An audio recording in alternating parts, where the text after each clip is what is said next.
مولانا خالد رشیدی نے supreme court پر رد عمل ظاہر کرتے ہوئے کہا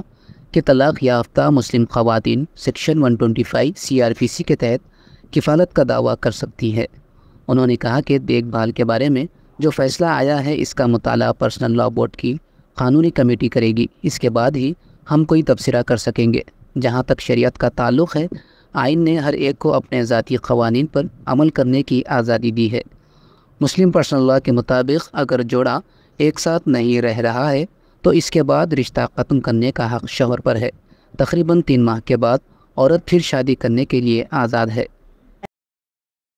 ججمنٹ آیا جس میں انہوں نے بولا ہے کہ مسلم طلاق شدہ مہیلاؤں کو بھی مینٹیننس ملنا چاہیے۔ دیکھیے، آنریبل سپریم کورٹ کا جو یہ ججمنٹ مینٹیننس کے سلسلے میں آیا ہے، اس کو اپنے پرسنل لاء بورڈ کی لیگل کمیٹی پوری طریقے سے اسٹڈی کرے گی، اور اسٹڈی کرنے کے بعد ہی کوئی واضح بات رکھی جا سکتی ہے۔ جہاں تک ہماری شریعت کا سوال ہے یا مسلم پرسنل لاز کا سوال ہے، تو آپ سب جانتے ہیں کہ اپنے ملک کے آئین نے، کانسٹیٹیوشن نے ہر شہری کو یہ آزادی دی ہے کہ اپنے فیملی میٹرز میں اپنے پرسنل لاز پر عمل کر سکتے ہیں، اور ایز پر مسلم پرسنل لاء اگر ایک بار نکاح ہو گیا ہے تو نکاح کی روح یہ ہے کہ نکاح کے ذریعے سے جو رشتہ قائم ہوا ہے وہ ہمیشہ ہمیشہ باقی رہے،